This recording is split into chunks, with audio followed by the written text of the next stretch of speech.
富幼兒生活體驗，感受澳門便捷公共交通，培養文明出行意識，並配合主題活動。近日，本校組織幼稚園1年級全體幼兒前往參觀澳門輕軌，特別邀請各班義工家長全程陪同參與，共同守護孩子安全，見證快樂探索時刻。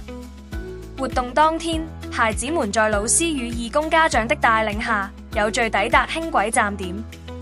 在工作人員的耐心講解下，小朋友們認識了輕軌車廂、站台設施、安全標識，了解購票、候車、上下車的基本流程，近距離觀察輕軌運行，直觀感受澳門公共交通的便利與科技感。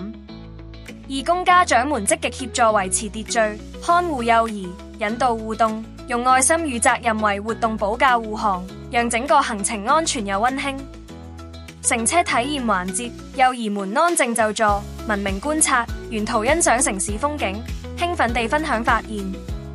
此次參觀將課堂延伸到社會場景，幫助幼兒建立規則意識、公共禮儀與交通安全認知，也讓親子陪伴與家園共育在實踐中深度融合。本校未來將持續開展多元社會實踐活動，搭建家園協同育人平台，鼓勵更多家長以義工等形式參與園所活動，攜手為幼兒打造安全、有趣、有溫度的成長環境。